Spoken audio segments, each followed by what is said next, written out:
everybody. Welcome to Encounter Church. We're excited for today. We'd love it if you'd stand up and sing along with us.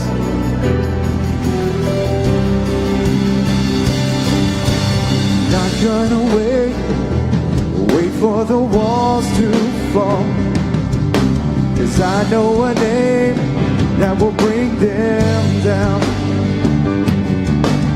I got a praise waking within my soul, and I'm not ashamed to declare it now. Come on, sing it out. Light of the world, trample the darkness. Nothing can stop it. You are the God of the promise. Every word will be accomplished. Nothing can stop it. You are the God of the promise.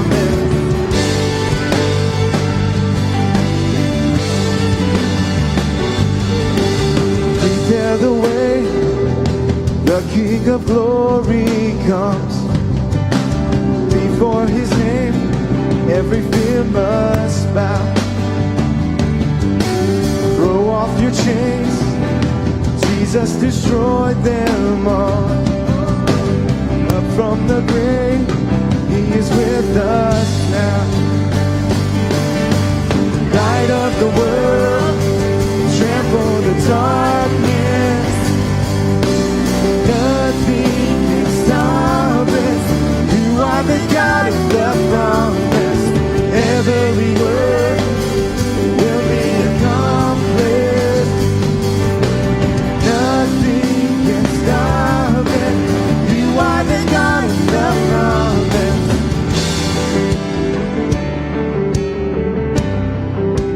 Come on, put your hands together.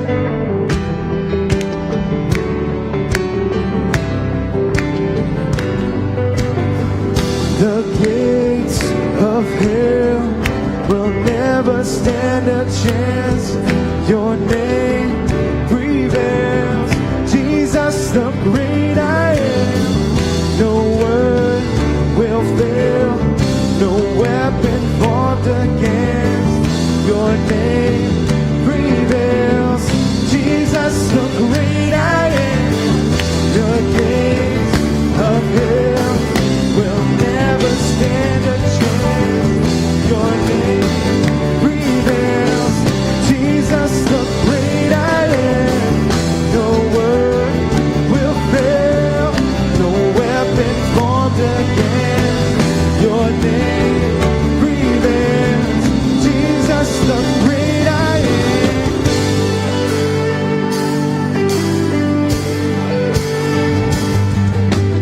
Light of the world, trample the darkness. Nothing can stop it. You are the God of the promise. Every word will be accomplished. Nothing can stop it. You are the God of the promise.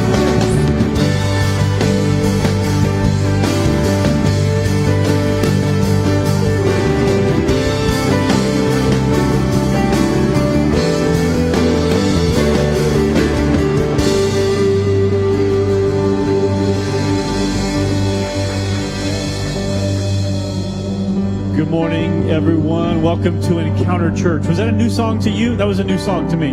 Was that a new song to us? All right, good. I was like, I don't know this song. Should I know this song? Hey, if you're here for the first time, you're like, I don't know that song.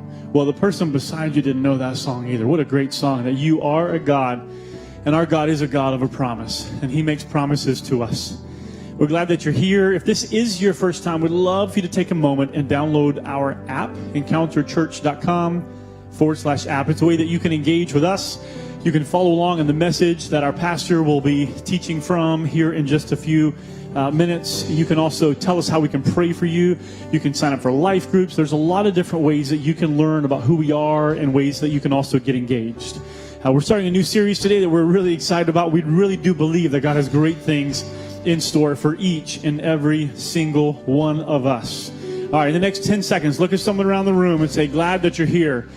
If you're home and you're watching online, look to the car beside you going down the road as you're listening to this podcast and say, I'm glad that you're, never mind, that doesn't work. But hey, listen, we're excited that you're here. Today's going to be a great day. We're going to sing a few more songs together, and then our pastor, Chris, is going to come and start a new series today. Let's sing.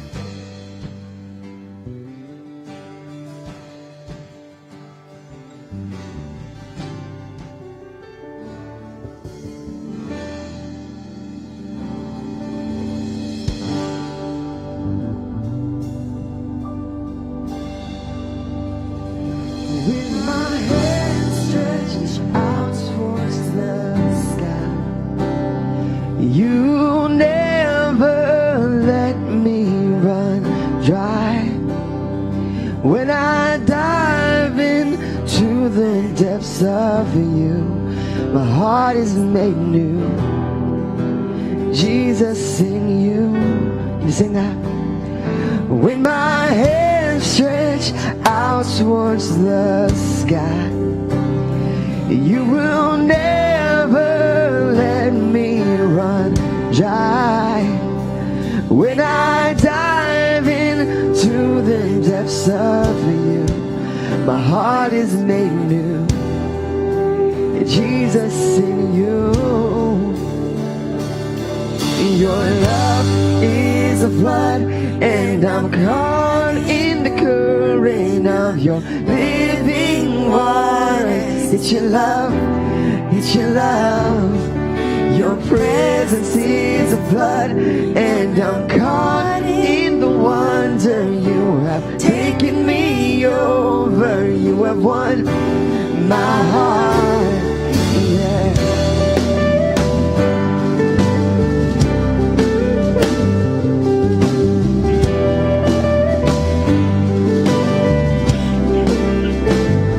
When my hands stretch out towards the sky, Lord, you never let me run dry.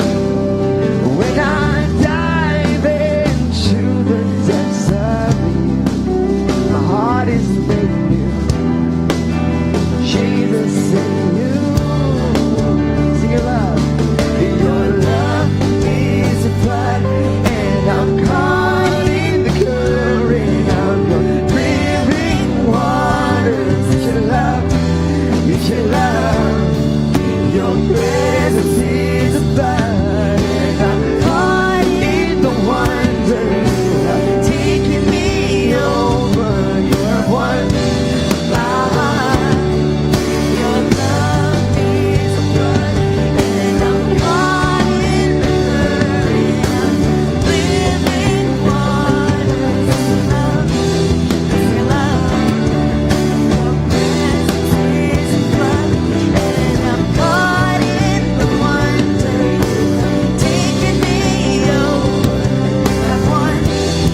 the dark, fleshed out the wonder of light.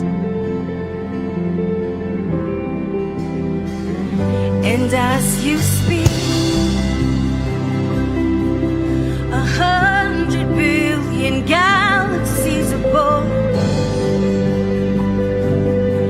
In the vapor of your breath, the planets form. And if the stars were made to worship, so will I can see your heart in everything you've made. Every burning star, a signal fire of grace. And if creation sings your praises, so will I.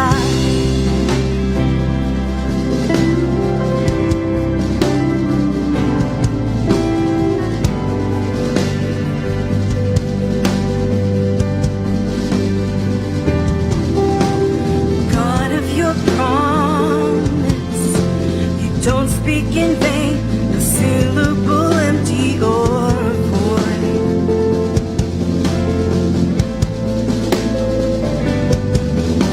For once you have spoken, all nature and signs follow the sound of your voice. And as you speak, 100 billion creatures catch your breath, evolving in pursuit of what you say. If it all reveals your nature, so alive, I can see your heart in everything you say. Every painted sky, a canvas of your grace. Creation still obeys you, so alive.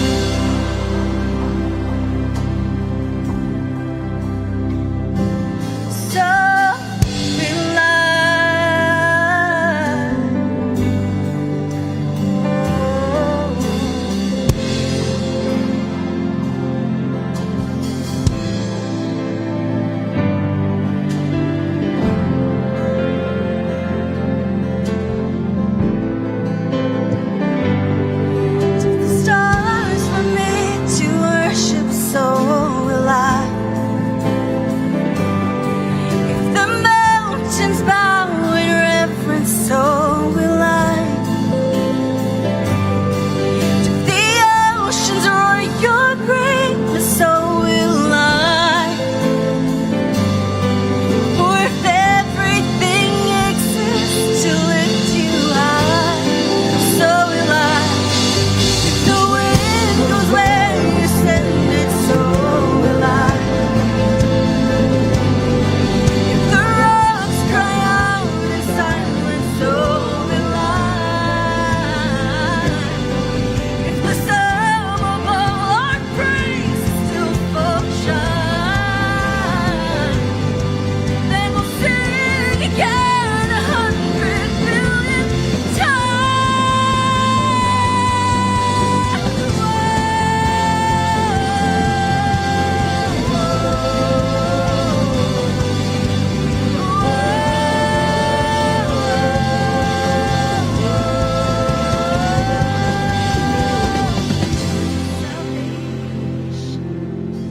You chase down my heart through all of my failure and pride.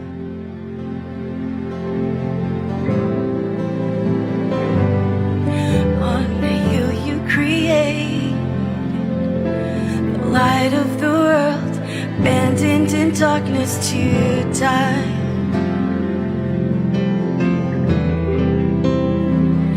And as you speak, 100 billion failures disappear. Where you lost your life, so I can find it here. If you let the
You're the one who never leaves the one behind.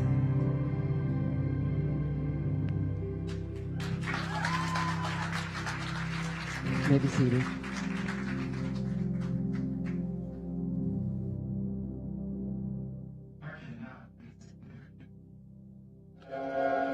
And I refuse to believe that my actions can impact the lives of those around me.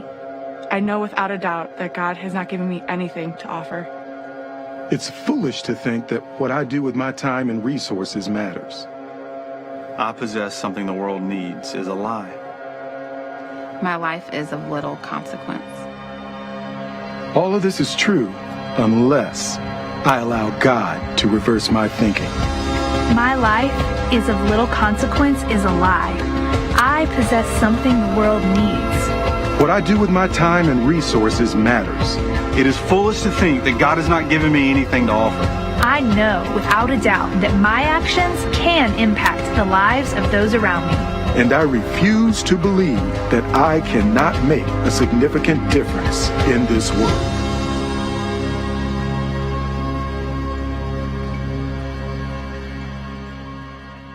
Welcome to Encounter Church. My name is Chris Causey. I'm the lead pastor here. And I'm so glad that you've joined us for the month of November.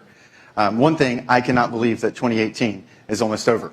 I don't know about you, but I want to feel like, did someone drug me and I just woke up 4 months later because I could have swore it was still 2016 and somehow we're in the midst of 2018. And so we have about 60 days left, a little less than 60 days left before we turn the calendar and start a new year. And this is one of the times, this is kind of the block of year where as a staff team, we start to take a step back and to evaluate and to dream and to imagine and to look towards the future. And I'm incredibly excited where we are as a team and what we're envisioning in the next 2 years here at Encounter Church. But we're also excited for you. We've worked through and kind of outlined the series for all of 2019. And it's going to be really good. For example, February is going to be called Relational Vampires, how to deal with the people who suck the life out of you. And so, there's just some really good stuff coming up. And a lot of what's going to happen in 2019 is going to flow out of what we do at the end of 2018. And one of the things that I'm most excited about for us as a people is envisioning who we could become. And this is what this series, Be Rich, is about. It's about making an exchange. This past week, we celebrated a couple different things. One, we celebrated the Red Sox winning the World Series, which is awesome, right? That's pathetic. Are you like Yankees fans? What's going on here? The Red Sox won the World Series. There we go. That's awesome. And another thing that we got to celebrate, if you have small children, we call this the week of self-control because your kids go into the world and bring back all of this candy, which is a really interesting thing. I'm like walking down the street this week with my daughter, and I'm like, okay, sweetie, you need to understand this day is weird. Because if any other day of the year someone wore a mask, came up to my door and demanded food from me, I would not give them food. I will dial 911. But like, this is the one night of the year where you can dress up, wear a mask, and come to someone's house you don't know and demand something from them and not break the law. And so, it's just that life lesson that's really important to think about. And but one of the things that we when we came home and we poured it out, we're like, what in the world? There's all this candy.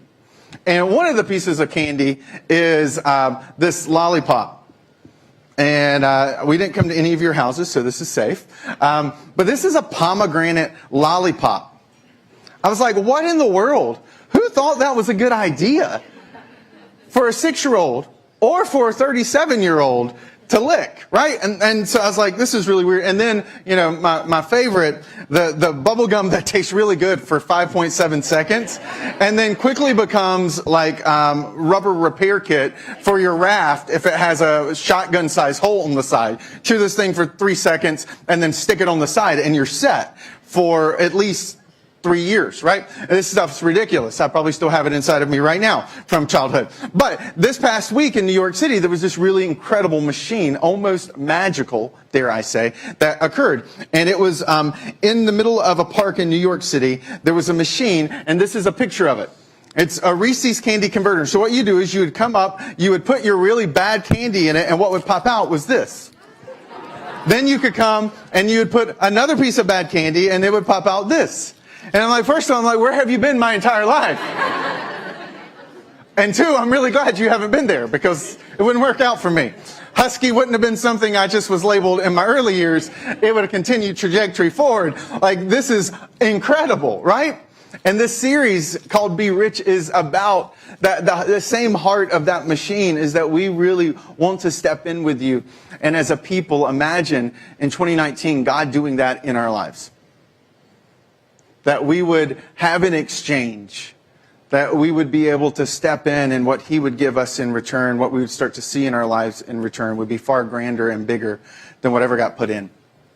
It'd be far sweeter and richer than even a Reese's peanut butter cup, if that's possible. And the series is called Be Rich because at the end of the day, I think most of us, if we're being honest, we wouldn't mind that. We'd like to be rich. And when I say be rich, I'm not talking about what's been on the headlines recently with some of the largest lottery earnings, fallouts in human history with over $1 billion. I'm not talking about that kind of rich. Because ultimately, that kind of rich doesn't satisfy. I was reading a journal article that was published by MIT Press, and it was documenting the kind of typical consequences of someone winning the lottery. And did you know that 1/3 of individuals who win the lottery declare bankruptcy after the lottery? There is a significant, scary, more than average subset population of people who end up dead after winning the lottery. Because all of these people show up out of nowhere and they start to, you remember me? I'm your second cousin, thrice removed from your aunt's sides, cousins, grandmother's dog keeper. I mean, it's crazy.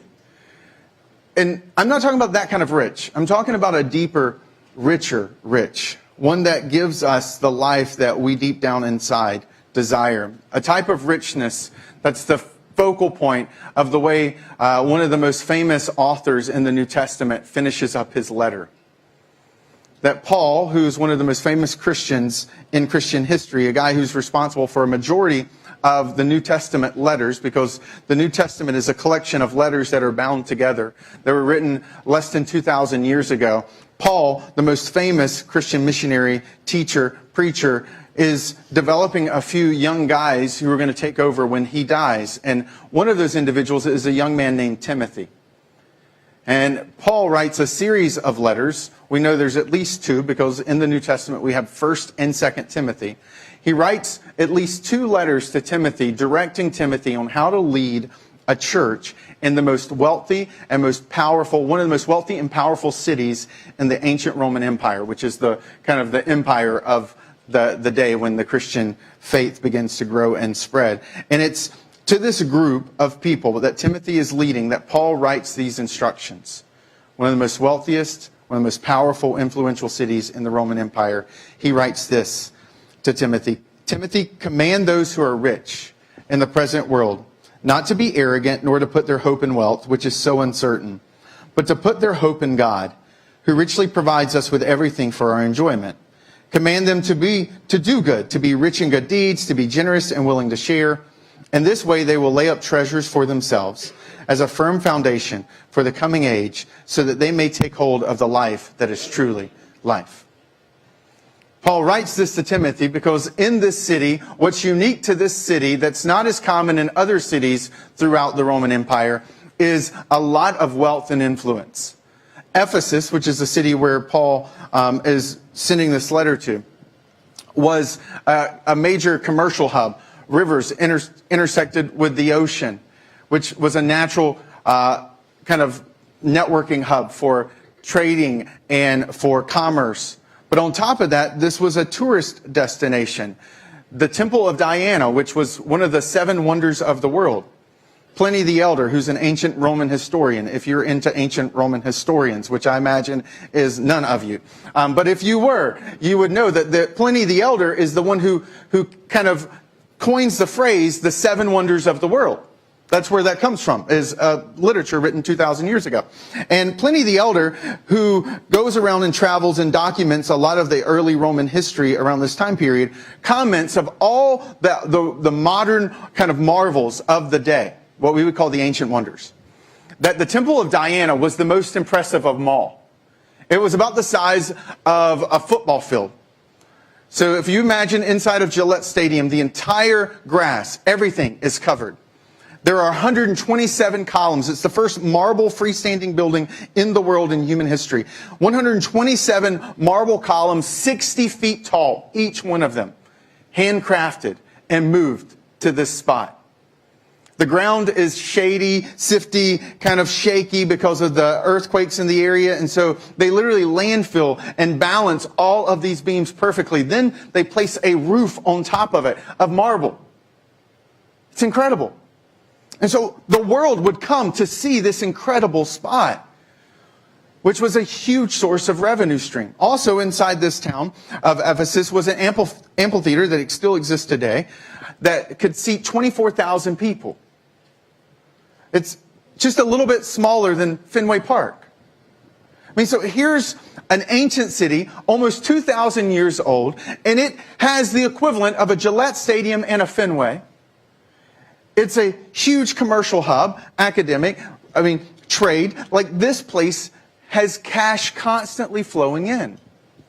And so these people dealt with a unique struggle in the ancient Roman world. They were wealthy. And Paul writes this to them to cast a new vision for life. What he says in verse 19, that is a life that is truly life. And that life that is truly life is generosity. It's bigger than money. It's a mindset that sees all of life in a different way. And he writes these two commands to them to paint a different picture, to paint a better picture. But he starts with the word command, which, believe it or not, is pretty rare in the New Testament. The New Testament is filled with commands, things that as Christians we're to live out and obey, but rarely ever is the word command present. This is really explicit. Command them, Timothy. I know you're young. I know it's intimidating to stand up in front of them, but command them. Tell them. Shape the way they see what life is really meant to be. That part of them that hungers for it. Now, I recognize for let's just be real, right? Some of you, your hands just shifted to your wallet because you're in a church and I said the word generosity. I recognize for some of us that hearing the word money or generosity inside of a church makes you uncomfortable because you've had horrible experiences. You were nickeled and dimed. If you wanted prayer, you needed to put it in a box if you had any hope of God ever hearing it. And I recognize that for many of us, you've watched television, televangelists, and there is some really bad marketing of individuals out there who have used people and their generosity to get wealthy. And I respect that. I understand the struggle. I understand the baggage. For many decades of my life, was not interested in Christianity. And one of the reasons was those type of people. I still get sick when I watch those kind of people using the faith that I know does not say the things it says to fleece people out of their money. But what Paul is calling Timothy to paint a picture of isn't what you and I have experienced in the negative. It's something completely different. It's generosity. It's a whole different lifestyle. It's a whole different picture, a life that's rich, not just in what it gives, but in what it does and the impact that it has. And you and I were created for that. We were made for it. Even if you would not call yourself generous, you naturally respect people who are. Because something inside of us understands that generosity is something we should aspire to. It is something that's inspirational. And the reason it is because it's out of that being stamped in the image of God, being made in His image, that we're shaped this way. He's a generous God. We just sang songs about God's generosity and love. And it's His generosity who's been stamped on us that calls out generosity in us. And that for many of us, we hear the generosity and we think church and we naturally assume it's what God wants from us. God's trying to get something from me. When reality is that what we see in this passage and what modern research has documented with study after study is that generosity is not about what God wants from you. It's about what God wants for you and for me too. That generosity has a huge impact on our lives when we begin to live and to spend our time, our talents, our resources in a way that's generous. I came across a couple studies in the process of preparing for this message. One was a study that pointed to the benefits of generosity and that people who were generous were actually healthier. Their blood pressure was lower than the average. Their anxiety, stress levels were lower than the average. That people who were generous were healthier people. They were happier people. This happiness actually came from a Harvard Business School study, which was kind of an ironic place to find a study outlining the fact that giving your money away can actually lead to happiness. Spending your time in generosity can lead to well-being and less stress in your life. And it doesn't just make you healthier or happier. What they also found is that generous people live longer. So it's not just the quality of the years of life and the impact. It was the quantity of the years that those people had too. That generosity really is something God wants for you. And it's something that modern science is just recognizing, which was not even present when Paul wrote to Timothy to command this to the people. Generosity does something inside of us because we were made in the image of a generous God. And just to finalize this point before I move on, picture the most generous person in your mind. Have you ever met a generous person who's bitter?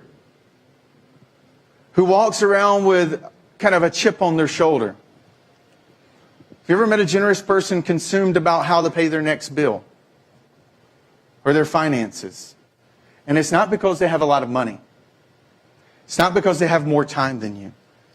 It's because generosity does something on the inside of you. And this is why Paul is so direct when he calls Timothy to command it.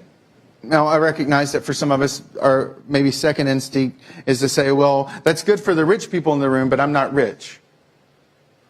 Paul is talking to the rich people. This is Ephesus. Yeah, and Ephesus is really similar to Boston. But just to give you a greater frame, 50%, the reason most of us don't feel rich is that most of us, we base our richness on the amount of margin we have in our lives. And most of us don't have margin. We also base on our richness by looking up the economic or time ladder.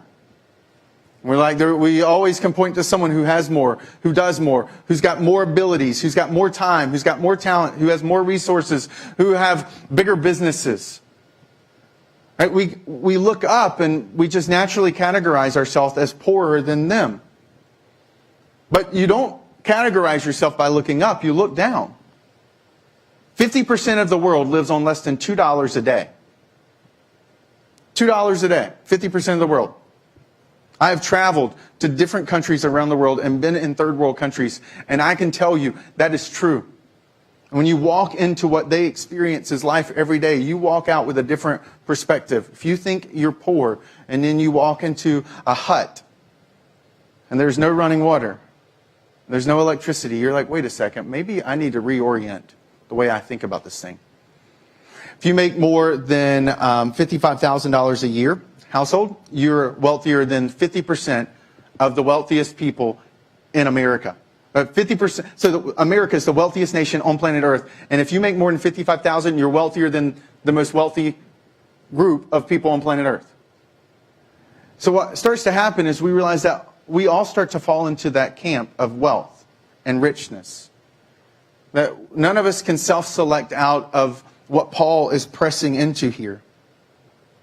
And that for many of us, I believe that we want to be generous. We just don't know how. I think deep down inside, we all want to live a life that makes an impact, that outlives what we do here. But we just don't know how to do it. For many of us, we didn't have models, role models. We didn't have instruction. No one ever sat us down and said, hey, let me teach you how to be generous. That's just not in most parenting playbooks that you grow up with. Maybe you knew someone, but no one ever taught you how. And what Paul does in this passage is he begins to teach us how. He starts off, which is very interesting, in a command to be generous, in a call to lead a people to be a generous people. The first thing that Paul does is he presses into how they think about wealth, how they think about generosity in general. And so to teach you how, I want to use this ladder as a visual. I'm going to call it a generosity ladder. We're all on it at some point, from down here with no sense of generosity practices in our life to up here being the very existential, prime, perfect example of someone who is generous. And the first thing that Paul does is that he unpacks for them a new way of seeing life. He says, command those who are rich not to be arrogant, not to put their hope in wealth, which is so uncertain, but to put their hope in God. Now, what's interesting is that when you study the kind of the history of Ephesus, you'll know in Ephesus at the time, there were two primary thought kind of patterns and ways of thinking about generosity and about money specifically, which is what he presses into. The first is that money is evil and it's bad. This is a call to this like an asceticism, a denying of self. It would be the ancient equivalent of HGTV Small House Living television show, right? It's like, we don't have any excess in our life. It's all evil. We've reduced everything down. And so this is that ancient equivalent of that. And that this idea that money is evil was born in a kind of a religious belief that was present in Ephesus at the time that's not so much present here today. But then there was this other ditch on the other side that Paul presses into. The first one he attacks by saying the phrase, it was given to us for our enjoyment. Because he's like, look, money's not evil. It's given for us to enjoy. But then he swings over to this side and he talks to this group of people in this ditch. And he says that for not to put your hope or your arrogance in wealth.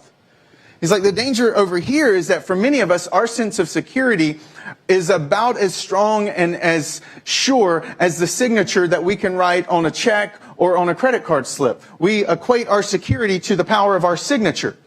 Because our hope, our status, our kind of confidence is in our wealth. And that's the other ditch. And he's like, look, you need to recognize that that's uncertain, that's unstable.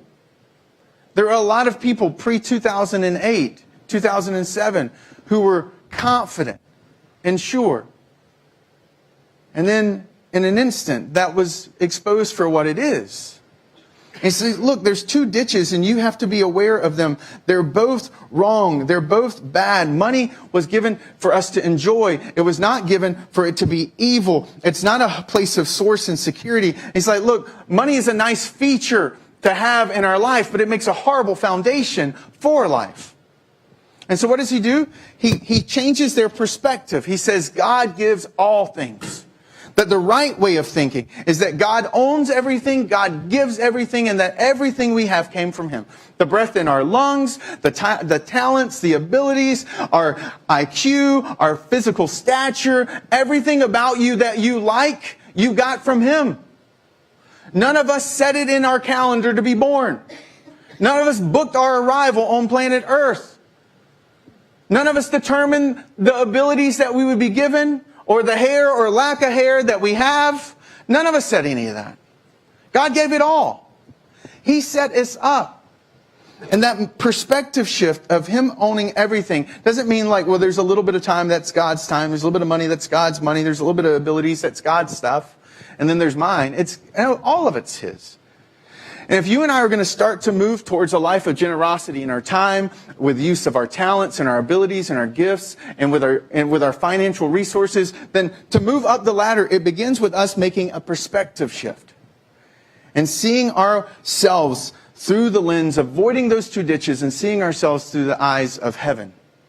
Of a God who gives generously all things. Who gives us those things so that we can enjoy and so that we can leverage them to make a difference in the world. But this just changes the way we think. It doesn't start to impact our life yet. What has to happen is we have to move to the next stage, the next set in the journey. And the next one is something that's almost simple, almost offensively simple, but I know this. It's something we all struggle with. That if we have a perspective change, that we have to follow that up with a plan.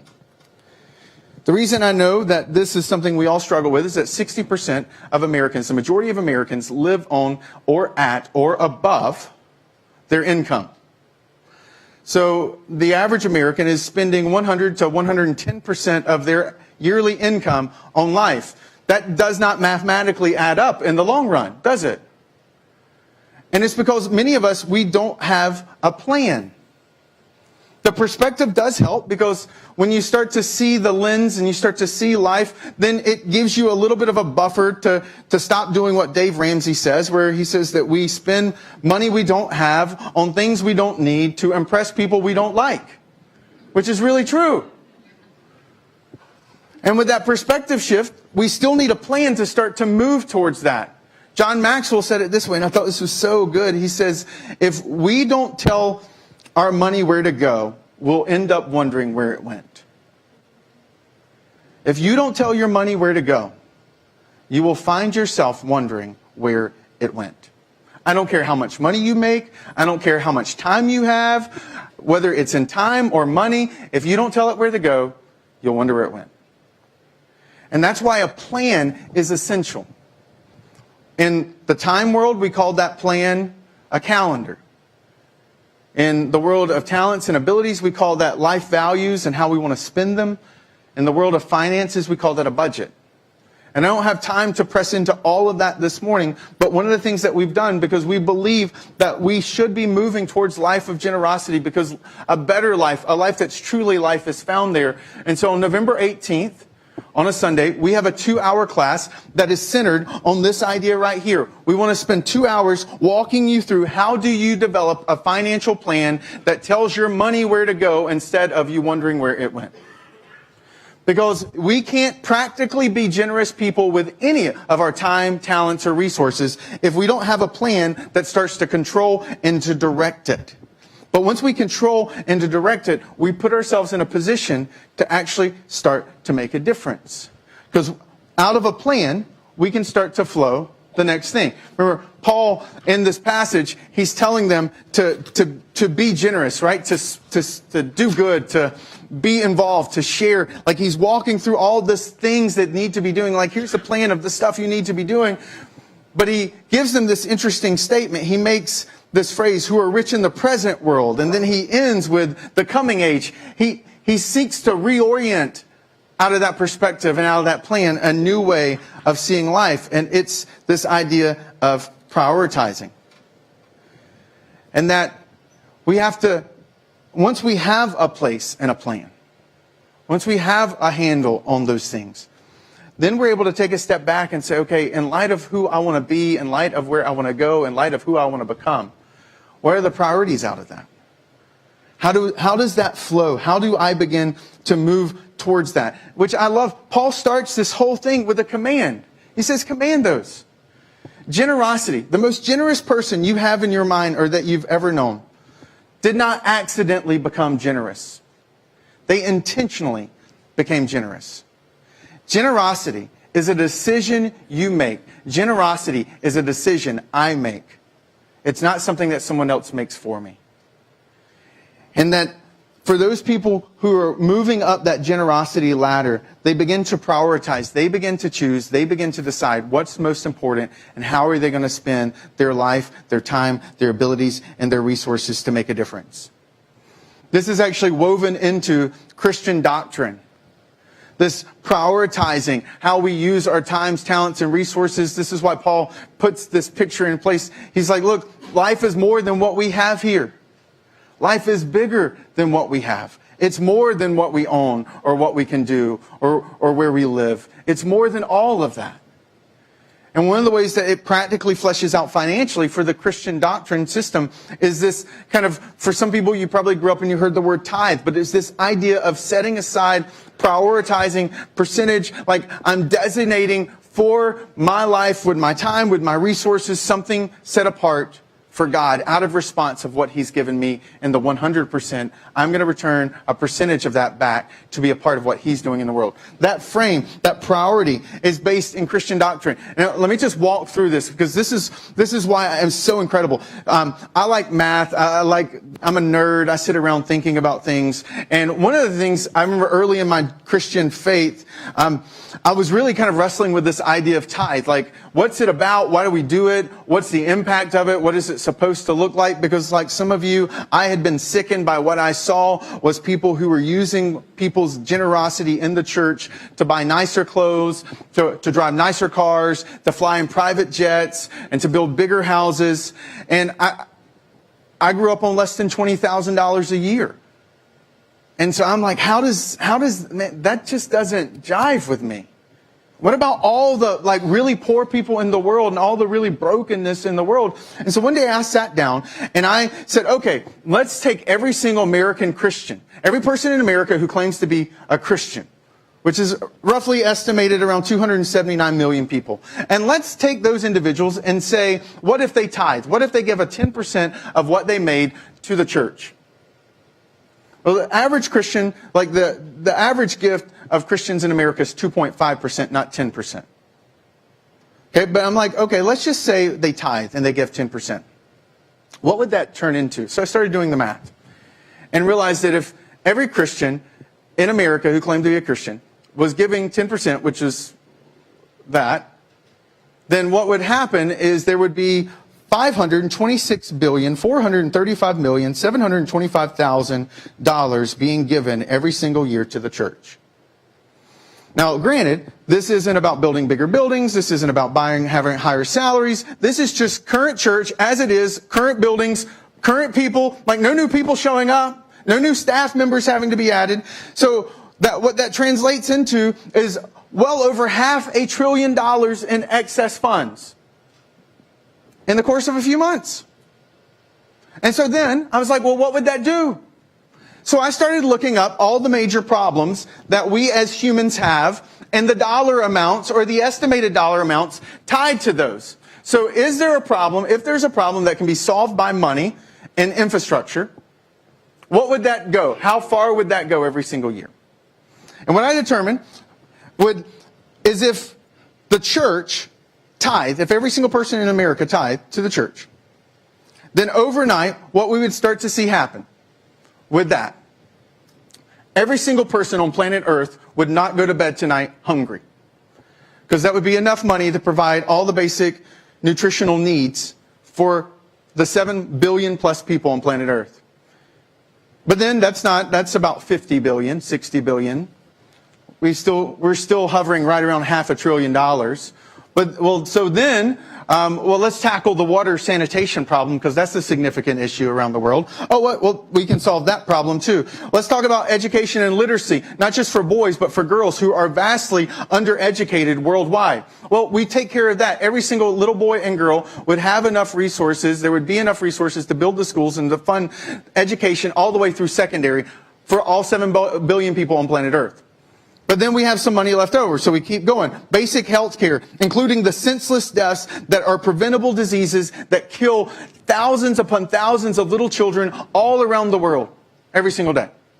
All of that, fixed too. That every single imaginable human condition that can be solved with money alone. The church, not the federal government, not in institutions of governments, but the church could raise its hand and say, we got this. And it hit me that when people stand up and they get angry at the church and there's a frustration of like, if there was a good God, then why is all this bad stuff happening? And they have that legitimate reason to say, I don't believe in God because I don't see how a loving, good God could exist when all this bad stuff exists in the world. And it hit me that day doing the math that, oh my goodness, God was like, me too. Because I've given my people everything they need to solve every single problem that can be solved in human condition. The reason that the world is going to bed hungry tonight and thirsty and dying of sickness is not because there's not a good God. It's because that good God has given resources to people who are not using it for good. The problem is not him. It's me. And it's us. And that people constantly stand up and voice that problem.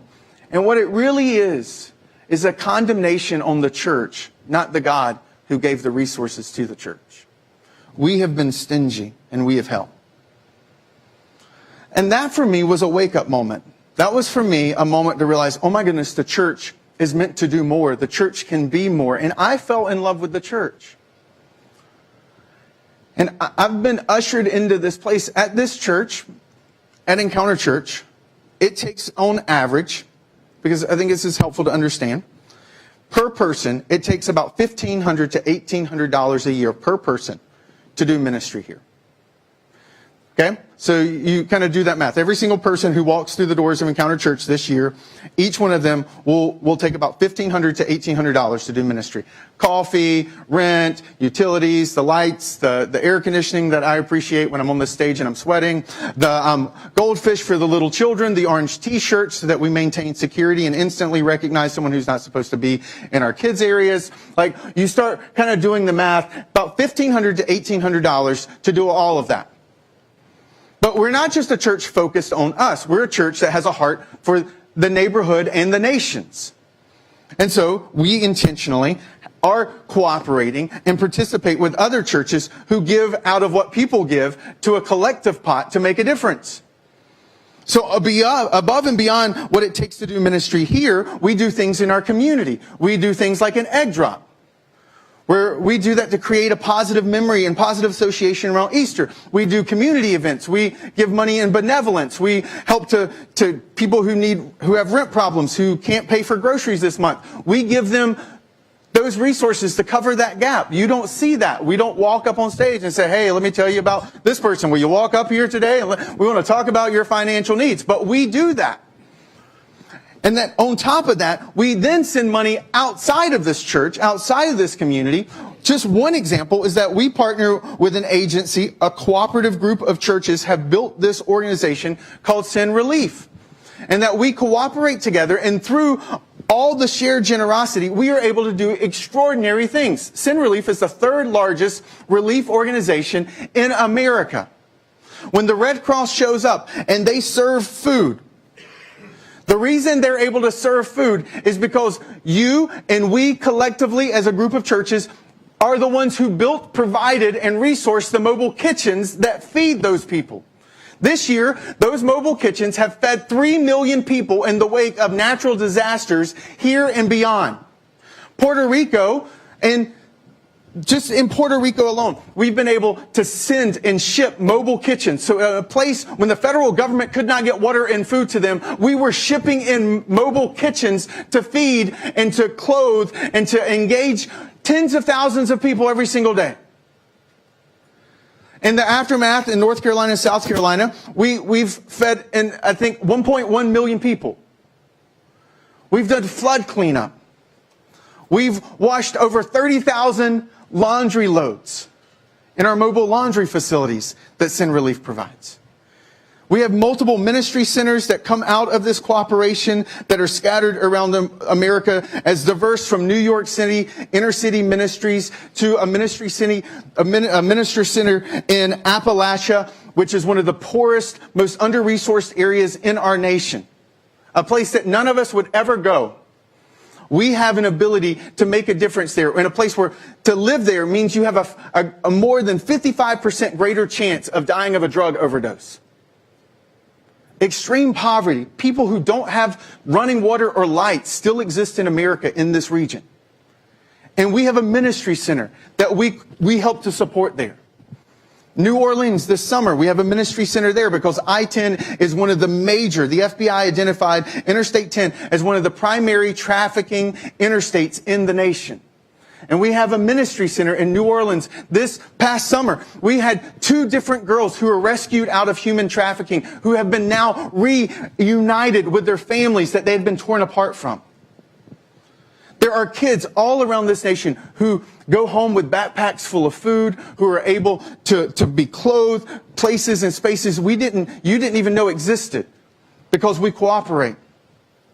And that when we talk about tithe, and when we talk about the impact that we could have, this isn't about, this is only, quite honestly, at the 2.5 isn't just a national average, it's an average here too.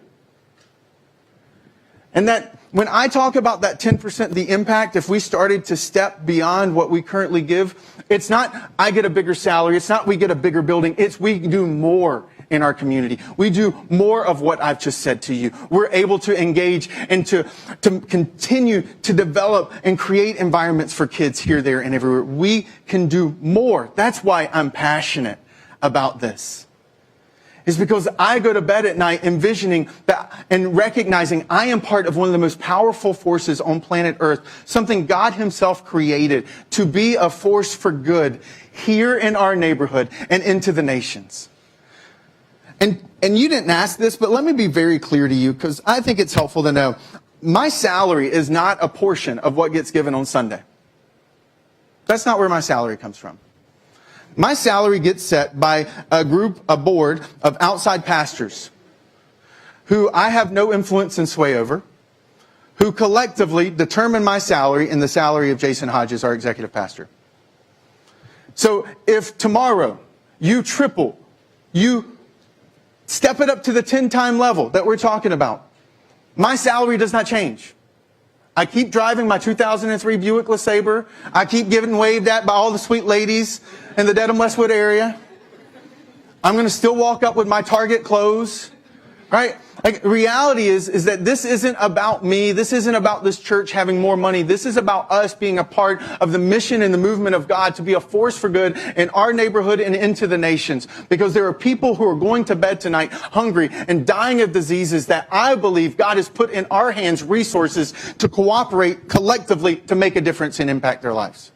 That's who we can become. That's who we could be. And that's why generosity flows out. And I'm also passionate about generosity because I'm on this stage today because of someone who went beyond this level. Someone who didn't just prioritize. He was an individual who was one of the best eye surgeons in the entire nation, who happened to be working with college students when I was going through that college ministry. And then into the grad school area. And he just would ask me to go to lunch periodically. And then he would notice that I had an ability to explain things and talk about the Bible that was simple and clear. And he's like, I think there's something unique about you. And then all of a sudden, one day out of nowhere, I get offered a job at a church. I didn't grow up like what our kids are growing up here having. And they're like, we want you to help start a student ministry. I didn't go to student ministry. I was like, what's a student ministry? They're like, we don't know, but we think maybe you're supposed to be in ministry. So figure it out. And what I didn't know at the time was that his passion extended beyond just prioritizing in a 10% kind of way. His dream, as I got to know him and as he became a father figure to me, was to die living on 10% of what he made and giving away 90% of what he had. When he was 55 years old, he passed away from cancer. And I was in the room with him when he took his last breath. And as he was dying, literally, I was just telling him all the things that I had been doing that year and all that God was doing in my life and through my life. And I was just like, I just want you to know I'm so grateful for you, Rick. Your passion, your sacrifice, you started all of this. I would have never raised my hand to that church and said, hey, sign me up for ministry. But you did. You pulled me in. Your passion, your willingness to do that made a difference. He went above and beyond. He is the very picture when I imagine generosity in my head. We were poor. He was like, hey, I'm your father. I know you didn't grow up with one. You're my son. You're my adopted spiritual son. I want to host your rehearsal dinner. I want to give you a wedding gift, which is LASIK, because he's an eye surgeon. And he literally gave me LASIK eye surgery. He changed the way I saw my entire life. And it wasn't just because he reshaped the shape of my eyeballs. He gave me a new vision. And when he passed away, as tragic and as heartbreaking as it was at age 55, what was incredible was even then, he was giving away over 70% of what he was making. He still lived in a really nice house. In fact, the most beautiful home around this lake in the region. He still had really nice things. In fact, there was an Audi that had been created in Europe that was not even sold in America yet, that he had. He still enjoyed life. But his passion went beyond just prioritizing, and he had a vision for life and how God could use him to make a difference. And he didn't just give money, he gave time. He wanted to mentor me and teach me what it looked like to be a father and a husband and a pastor. He's like, look, I start surgery at 7:30, but could you meet me at a restaurant at 6 a.m. on Wednesday mornings so we could spend time together? Because that's all I have right now. And we would do that every single week. Literally, I'm not exaggerating when I say he's the best eye surgeon in the world. China, during his kind of peak moment before cancer hit him, China flew him over to teach their leading eye doctors how to perform the surgery for cataracts that he invented. That changed the whole cataract surgery industry. And he modeled for me what passion looked like and what generosity looked like. And he gave me a picture that I'm on this stage because someone like you saw something inside of someone like me and didn't just have a perspective or a plan or a priority, but had a passion to spend their life in making a difference and making an impact and to have an echo that spreads throughout the entire world. And that this passion invested in me continues to ripple through. And every single Sunday, you get the payout of his passion. Because I would not be here today were it not for him. Now, I recognize for some of us that you're looking at this ladder and you are down here because all of us are somewhere on this ladder. You're looking down here and you think and you see this top of the ladder and it is overwhelming. It is terrifying for you. And you're like, I can't imagine how I could ever get there. You probably feel a little bit like Alex Honnold did on June 3rd, 2017. When he stood at the base of El Capitan, a 3,200-foot granite slab in Yosemite. He was getting ready to embark on what's called the Freerider route, a route that is so incredibly dangerous that it's estimated that it should take 4 days to climb with ropes. It's so rarely climbed that when someone did it with ropes last year, it made news. And Alex Honnold was there because he was going to do it without a rope. He was going to do it what's called freehand. Freehand means that you dangle like that with just your fingertips. There are parts of the Freerider climb where he snakes his way up, and the only ledge he has to hold on to is about the width of a pencil. There are other points in the climb where the only way you make it up parts of the rock face is there is a crack just wide enough for a part of the human body to slide into, and you literally wiggle your way up 500 feet. And this is him roughly around 2,200 feet as he's working his way up El Capitan. And what should have taken 4 days with a rope took him less than 4 hours with his bare hands. And this moment right here was captured by National Geographic as he climbed above the ledge and stood on a rock about the size of a kid's bedroom. And I recognize for some of us, the idea of us taking steps towards generosity can feel that overwhelming. It can feel that terrifying. All the questions and fears flood our mind.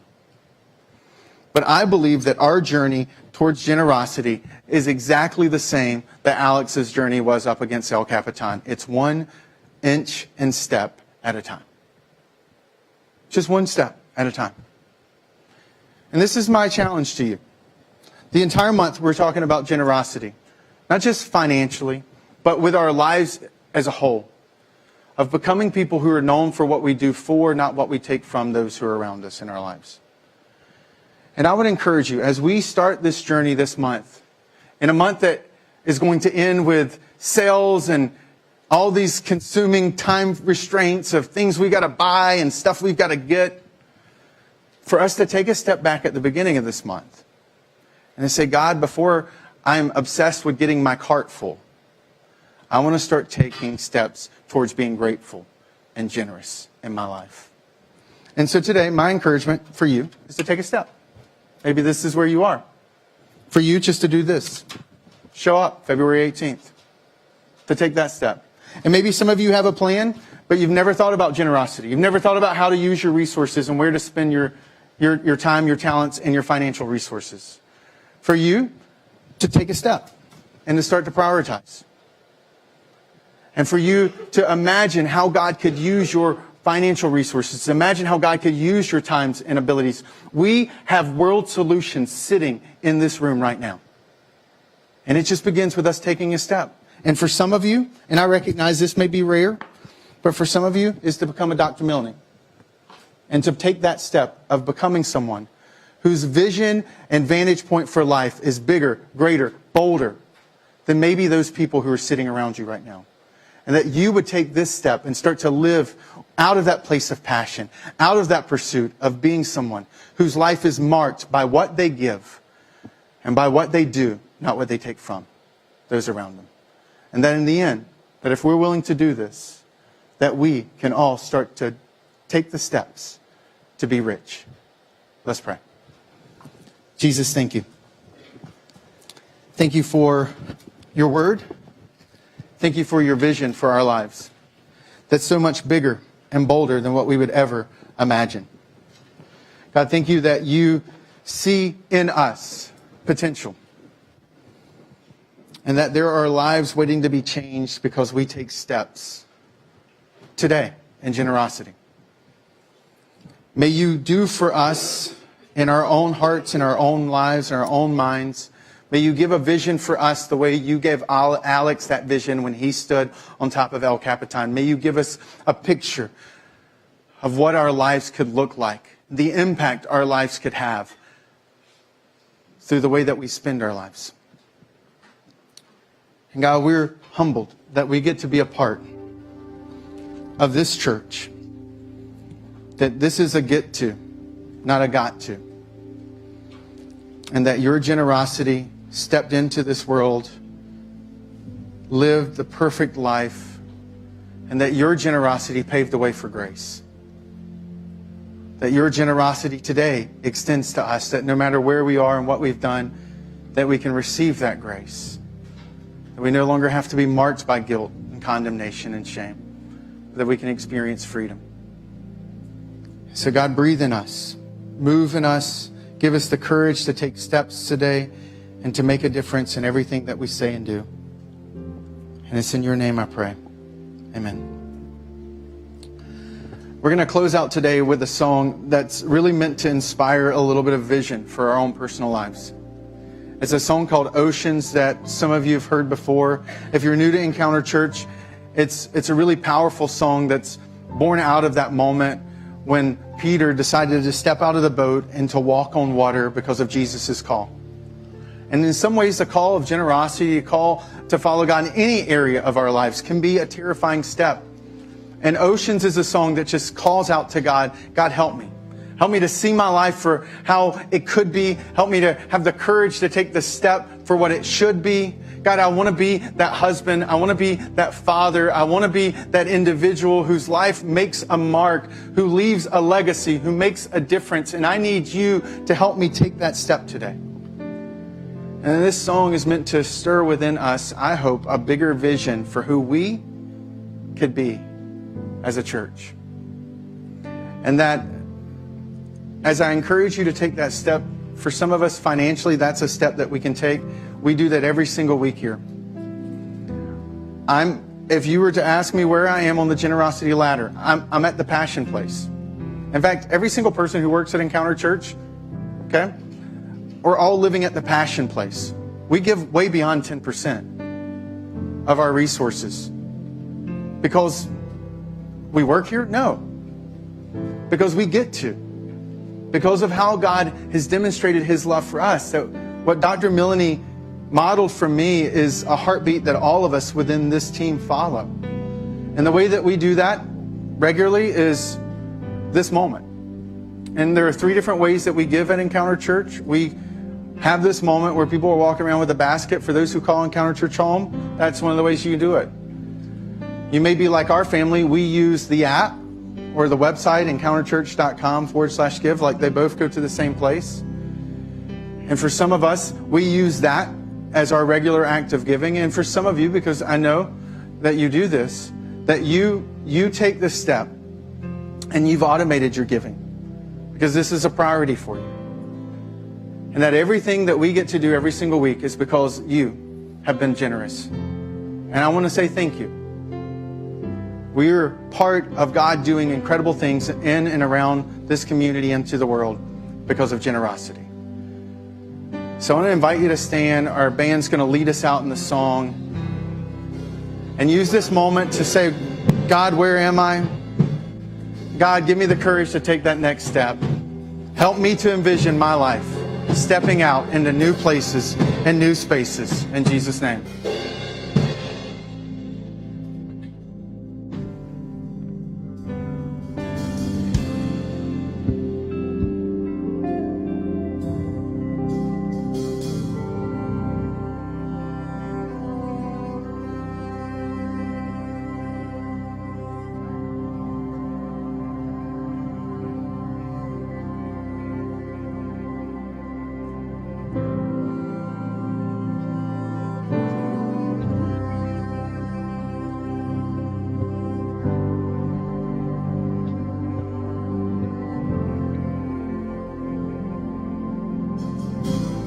Called me out upon the waters, the great unknown, where feet may fail. And there I find you in the mystery, in oceans deep. My faith will stand. I will call upon your name and keep my eyes above the waves. When oceans rise, my soul will rest in your embrace. For I am yours and you are mine.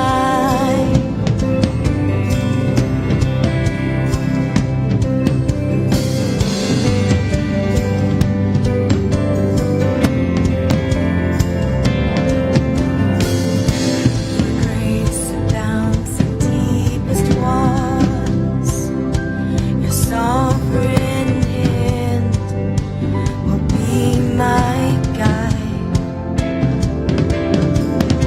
Where feet may fail and fear surrounds me, you've never failed and you won't start now. I will call upon your name and keep my eyes above the waves. When oceans rise, my soul will rest in your embrace. For I am yours and you are mine.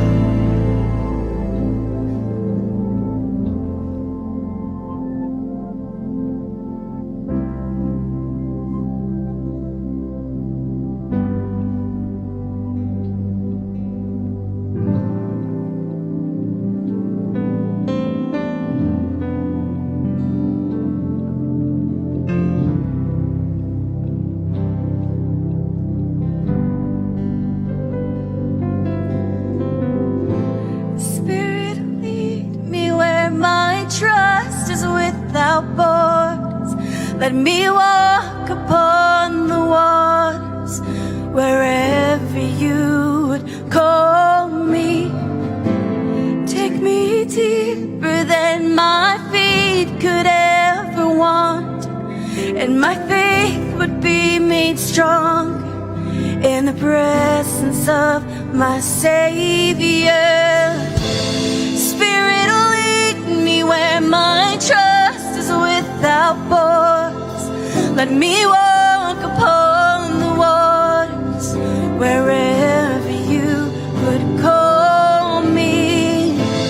Take me deeper than my feet could ever want, and my faith will be made strong in the presence of my Savior. Spirit, lead me where my trust is without borders.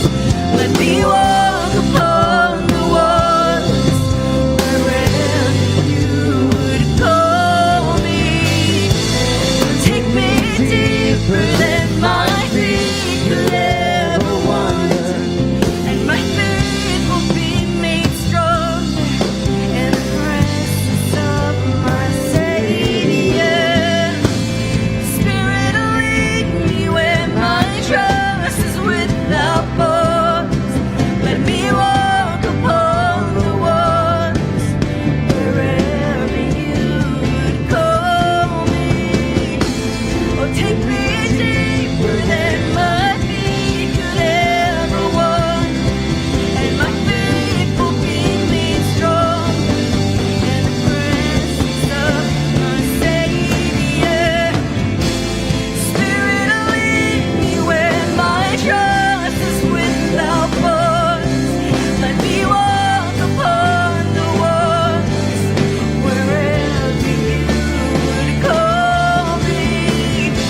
Oh, take me deeper than my feet could ever wander, and my faith will be made stronger in the presence of my Savior.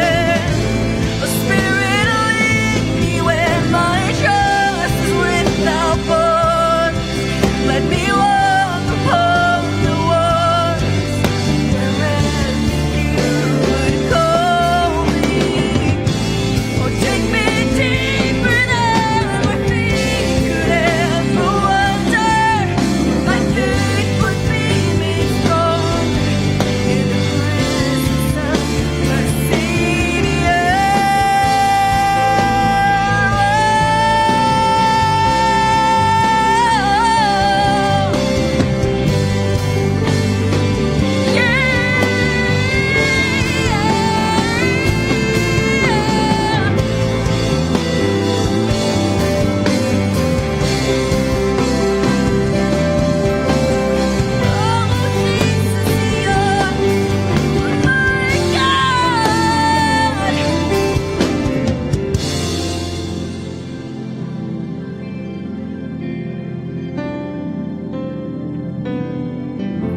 And I will call upon your name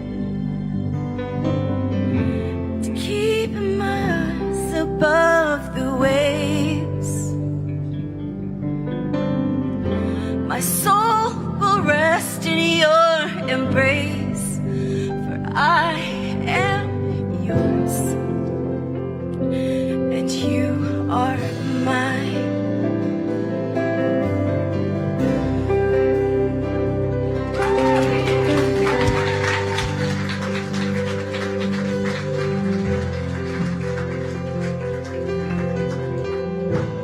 Leading a life of generosity does require a lot of trust, but I can tell you from personal experience that when we live that trust without borders, you will experience freedom through that generosity, because that is what God gives us back. So thank you again for being here at Encounter today. We're so glad that you're a part of the service. We hope it was encouraging, hopeful, and helpful to you as you leave today. Feel free to stop by Starting Point if you have questions about who we are, looking to get more involved. Don't forget, we also have that financial class coming up on November 18th. You can sign up for that in the app or at Starting Point. We hope to see you again next week as we continue this series of being rich. And we hope you have a wonderful day and look forward to seeing you back next week. Thanks. Bye-bye.